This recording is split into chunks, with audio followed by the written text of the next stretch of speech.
writer's strike is happening. I just have an AP article. Writer's strike looks to be a long fight as Hollywood braces. And so this is about not getting the proper residuals from streaming. Yeah, they're picketing to preserve pay and job security outside major studios and streamers. Yeah, I don't know. I think they want more pay from the streaming era or something like that. I don't know.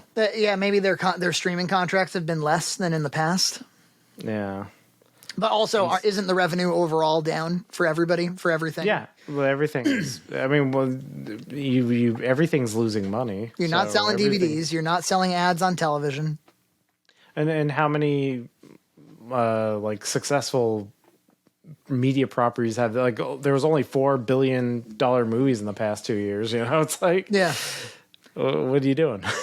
I wonder, like, what's an example of which one of them is highly profitable? Because it seems like they've all surged to try to, just to win the market, basically. And so they're all in 10-year debt plans. But I bet, like, remember when WWE just did its own thing for a while? Now it's just kind of tacked on to Peacock.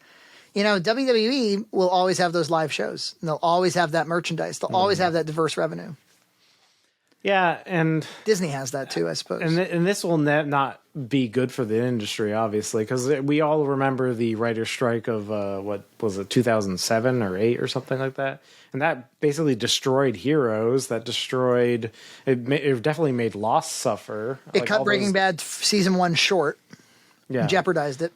I was in Los Angeles when it was happening. I was driving by the picketing and all that kind of shit, and I remember I was an intern at 20th Century Fox, the casting department. I worked for the lady who cast Arrested Development.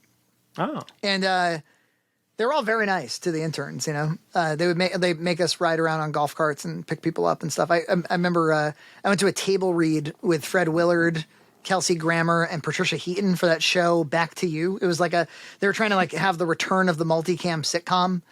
And yeah, I remember when Kelsey Grammer walked in with no makeup and he was like, "Hello." And he just looked really ghastly without his makeup. This is Kelsey Grammer in the morning, I'm just, like, picturing him, like, as the Beast. I remember they needed to give us some tasks. They needed to keep us busy because we didn't have anything going on. We were just surfing the internet most of the day and going to lunch on the awesome lot. And they had a Moe's Tavern. It didn't look like Moe's Tavern. It was called that. Because it was the year after. No, it was the year that the Simpsons movie came out. So everything was Simpsons movie. Awesome. And anyway, they were like, "Do you guys want to try to come up with some reality show ideas? Because we have a writer's strike right now." And I came up with this thing called Stink Pot. And it was and I wrote it. I wrote a treatment and I sent it to him. And it was contestants compete to see who can survive a series of, like, kind of reputational trials while stinking and being as unhygienic as possible. So, like, you have to go to the movies with a date, a blind date, and you have to, like, have garlic breath and fucking, there's, like, the garlic challenge and stuff like that. Yeah. And then when you got voted off the island, they pushed you into a giant laundry machine. Isn't that somewhere, like, that, like, JonTron video about, like, the kid town or whatever? The funniest goddamn thing. I've rewatched the part where the kid raises his hand to get out of there so many times. Does anyone else here want to go home? And it's what he says, the little 8-year-old. I think he was 8 at the time. He goes, they're like, "Timmy, are you sure you want to leave the island?" And he goes, so earnestly, he goes, "I am way too young for this." I think I'm way too young for this. He's like the only person with a rational sense of anything here. I just lost my shit when I heard that. Just big old child abuse. It was 2008, man, or whatever it was. It was, you can do anything. So yeah, all the top late night shows, which are staffed by writers that pen monologues and jokes for their hosts. Oh heavens, what would we do without that? NBC's Tonight Show, Comedy Central's Daily Show. Oh no. And Jimmy Kimmel Live. Oh my goodness. Like Frankie what Ho. even, there's so many of them. I feel like there's never been this many of them, and they've never been so poorly rated. Nobody, does anybody watch these? So and they must have like 20 writers each. We know about Fallon, we know about Kimmel. I'm sure I'm sure they get a mill or something like that. But what about Late Night with Seth Meyers? What does that get? 215,000 viewers in the 18 to 49 demo. I mean, nobody's watching that. It's nobody. You get better. YouTube is killing all of that with much less writers. They're not unionized. And they must know it. Remember they had that like YouTube star have a late show. What was her name? Lily Singh. Oh, A Little yeah. Late with Lily Singh. They gave her a late show and it failed miserably. But I didn't know that late shows could fail miserably. I thought they just stayed on the air. Don't worry about it. We like what you're doing. It's the thing that's on when you're falling asleep, right?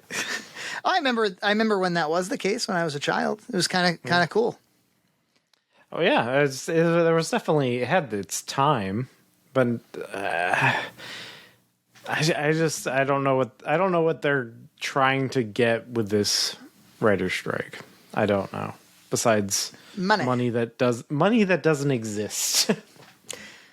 Yeah, I don't know the finances. I know that it seems like overall revenue is down. Now the question is, the revenue that is coming in, who's it going to? Is it going unfairly to this person or that person and not the writers? But I think the public is so dissatisfied with content that, like, Yeah.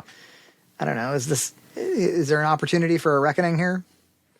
I think there's going to be a reckoning. I think a lot of these writers are probably not even going to come back to their jobs. I say that, and yet, like, we posted a video yesterday, a clip of us talking about Disney and how they've lost the thread, and the amount of people that were like, I don't know, I actually think a Ray movie is going to be fun. I'm gonna hold out hope for a Ray movie. I'm like, I don't take you seriously. Like, just even like Ray merchandise doesn't sell. Nobody cares about, like, just name one attribute about Ray. Like, just name one. I can't. You can't, sir. but we had 3 Ray movies. We definitely did. I mean, they starred her ass, and you can make another. Oh, and it's gonna be Damon Lindelof. No. Yeah, I thought he was gone. I don't know. Wasn't he gone? Isn't Damon Lindelof? He said he's not doing one. They've been trying to get something going with him in Star Wars for a long time. Yeah, I think Kathleen Kennedy loves him. So Yeah. She said something recently, or Kathleen Kennedy was like, I want to remind everybody that none of the shit's real. She hates it. she hates it. Yeah. She's my mom. None of this is real. Well, my mom would never say something so crude. My mom understands the value of Star Wars. No, she does not at all. Damon Lindelof's Star Wars film eyed Helen Mirren as Old Ray 2 days ago. Oh, yeah. Well, that was his idea, was to do an old Ray. Well, you know, I could get more on board with that. Yeah, that actually sounds a little bit more interesting Yeah. than, like, let's get Ray back, but now she's doing what Luke did in the EU. I know. They're like, well, since we somehow blew it with Luke. Let's just have her be Luke, because she kind of dresses like Luke from The New Hope. Okay, so no, you're right. Damon is not doing it. Yeah. They had some sort of elderly Ray movie planned. Yes. And then he was like, I think he announced recently, he's like, I'm not doing it. Wouldn't it be funny if they digitally aged her? So they're aging her, they're de-aging Mark Hamill. Nobody can play their own age. Yeah. This deep fake everybody. They'll deep fake Helen Mirren on Ray. It's a writer's strike, huh? Yeah, I don't know. I really hope the whole industry burns to the ground. Yeah, there's not much hope for me. I loved movies at one time, and it's hard to imagine that we're ever going to return to that time. Outside of enjoying movies through my child, you know, going to Mario 3, 4, or 5 times.